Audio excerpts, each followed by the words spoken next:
Counting అనేది పండగ వాతావరణంలో కార్యకర్తలు నిర్వహించుకోవాలని, దానిని ఘర్షణ వాతావరణంలో నిర్వహించుకోవటం సరికాదన్నారు.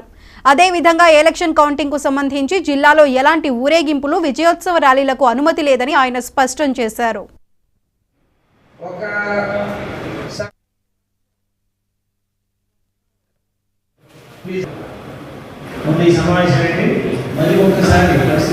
నగర ప్రముఖులకు, వివిధ రాజకీయ పార్టీలకు చెందిన క్రియాశీలక కార్యకర్తలకి, నాయకులకి అందరికీ పోలీస్ శాఖ తరఫున మీకు అందరికీ అవగాహన కుదర్చాలని, అవగాహన కల్పించాలని ఈరోజు గౌరవనీయులు మన కాకినాడ జిల్లా SP sir Satish Kumar sir ఇక్కడికి వచ్చి ఉన్నారు. కాబట్టి మనందరం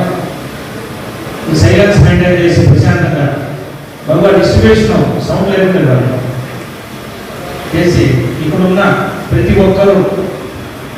మీకు మీటింగ్ అయిన తర్వాత వెళ్ళి ఇప్పుడు ఇక్కడ అవగాహన ఏ విధంగా పోలీస్ శాఖ మన పోలింగ్ డే ఎలాగా కొంత శాంతికరమైన పద్ధతిలో జరిగిందో అదే విధంగా కౌంటింగ్ రోజు కూడా మనం శాంతి భద్రతతో పాటు మన ప్రజల సపోర్ట్ తో పాటు ప్రశాంతంగా జరిపించాలన్న ఒక ఉద్దేశంతో పాటు ఈ రోజు మనం మీటింగ్ కండక్ట్ చేయడం జరిగింది. దీంట్లో మనకు 144 సెక్షన్ 30 సెక్షన్ అమల్లో ఉండడము, తర్వాత మన కలెక్టర్ సార్ కూడా మన కమింగ్ డేస్ లో ఆల్ పొలిటికల్ పార్టీస్ మీటింగ్ పెడతారు. దాంట్లో వాళ్ళకి ఏదైనా డౌట్ ఉందంటే ఈ కౌంటింగ్ ఏజెంట్ సంబంధించినది కానీ, తర్వాత JNTU లోపలికి కౌంటింగ్ సెంటర్ లోపలికి ఏదైనా డౌట్ ఉన్నప్పుడు కానీ అది సార్తో పాటు తీర్చుకోవాలని చెప్పేసి అందరినీ కూడా ఎలాంటి అవనీయ సంఘటనలు పాల్గొకుండా ఈ లా అండ్ ఆర్డర్ సిచ్యువేషన్ ని రెస్పెక్ట్ చేస్తూ పోలీస్ తో పాటు కోఆపరేట్ చేస్తూ ఈ కౌంటింగ్ డే ని సక్సెస్ఫుల్ గా జరిపించాలని ఒక